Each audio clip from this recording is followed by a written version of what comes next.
All right, so acid bases. Here's the thing. You don't have to know fixed acids and organic acids and volatile acids, really. I mean, go ahead and read it if you want. That's awesome. But again, I'm not trying to teach you everything about acid bases. Okay? What I want you to know about acid bases is this little formula. You will see it come up several times in this 27 slides. Okay? But you need to know this thing and you need to understand it. Okay? This isn't chemistry class, but this little chemical formula is definitely going to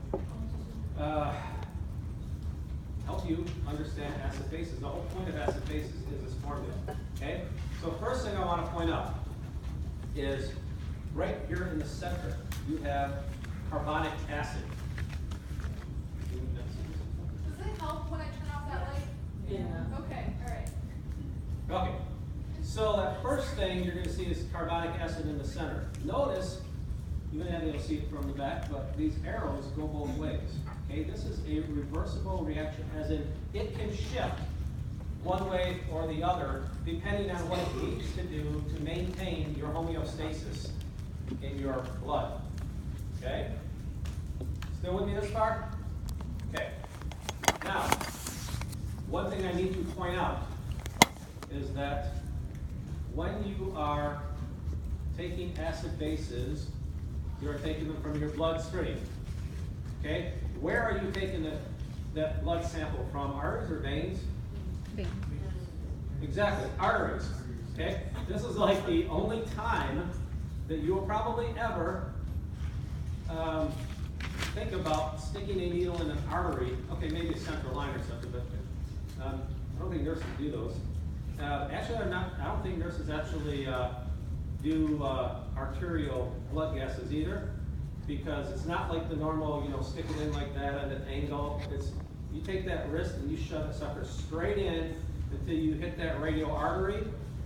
I've done it several times, and I got to tell you, every time I'm shocked that it worked, because you can't see the artery. You're going, okay, this is anatomy, this is where it should be, and you just shove her straight down in until you get bright red blood, and then you hope your hand doesn't collapse and go like this. Oh my God.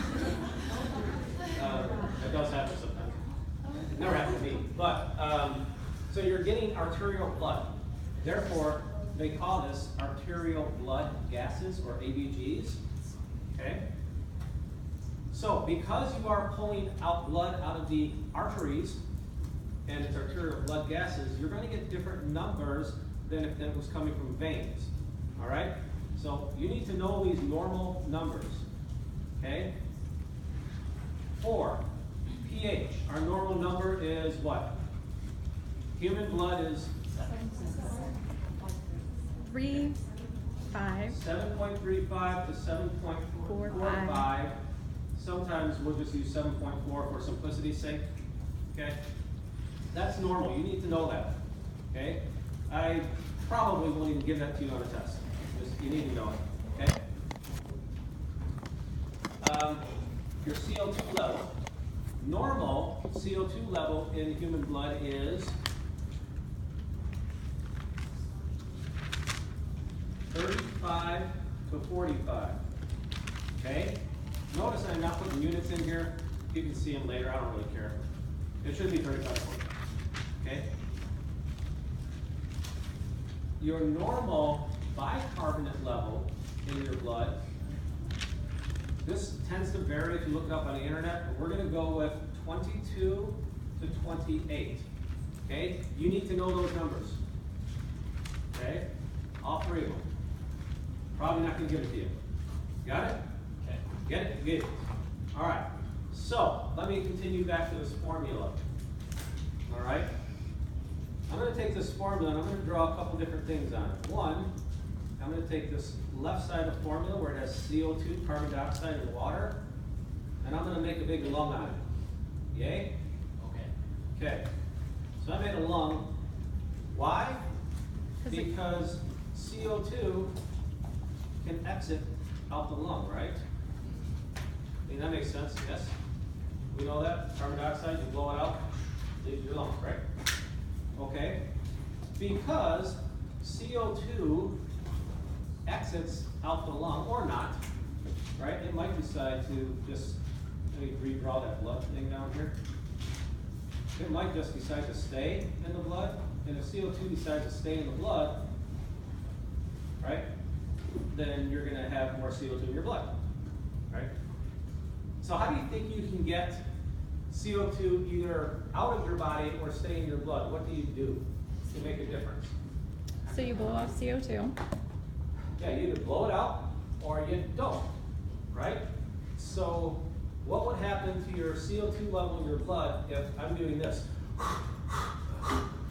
So you become more alkalytic. Okay?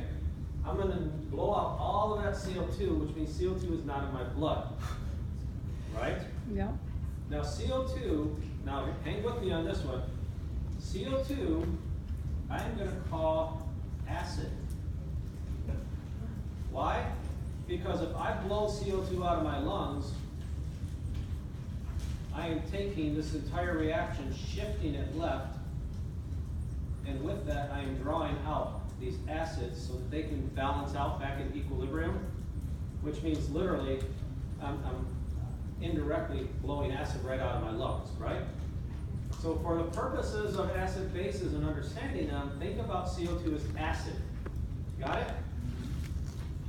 So if I hyperventilate, my blood is going to be what? If I hyperventilate, get rid of a bunch of CO2, So you'd be more basic? which is acid, what's going to be left in my blood is not acid, No. right? What's going to be left in my blood is not acid. Therefore, my blood will be more basic if that's what I'm doing, right? Does that make sense? C. Okay, because of that, you can say that this respiratory system, we're all in agreement that CO2 is controlled through a respiratory system? C. C.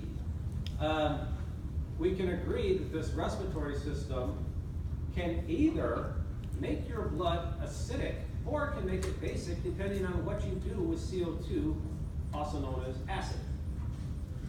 With me on that? Okay? So we could have an acidosis or an alkalosis, which means the same as base, by the way, based on how much CO2 we blow out or we don't blow out, right? How would you not blow out CO2? By holding your breath. You hold your breath, okay? There are about 1 billion ways to hold your breath, right? You can hold your breath. You can, that's funny, my daughter right now, she's, I told you, she's in her 4th block of nursing school right now at GCU. And she was in the Osborne emergency room last weekend, and she sends me a text.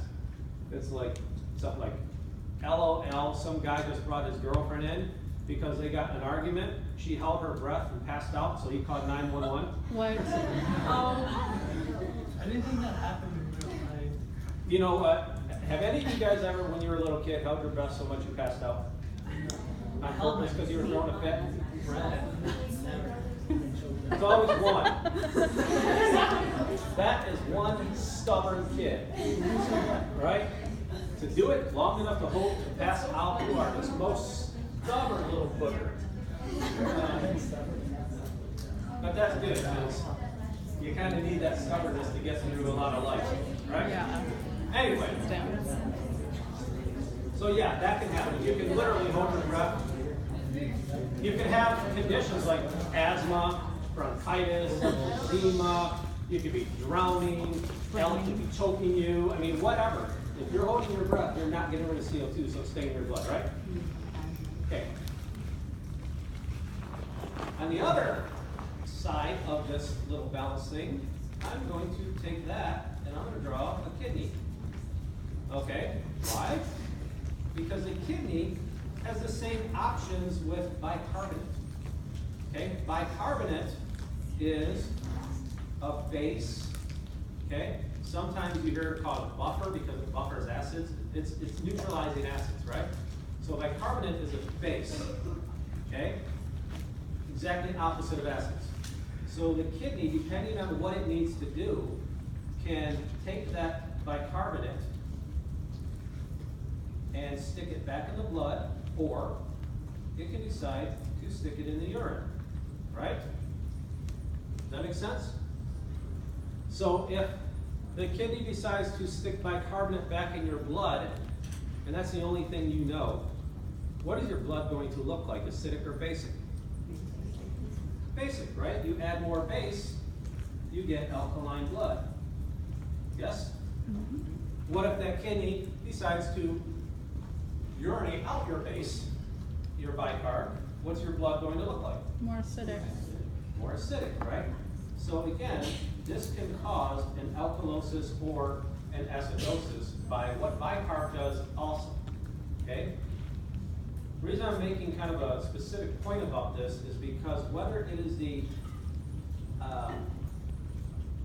respiratory system or the metabolic system, whether it's CO2 or bicarb, whether one of them's an acid and another the base, they can both cause an acid or base problem, okay? By having too much or too little in your blood.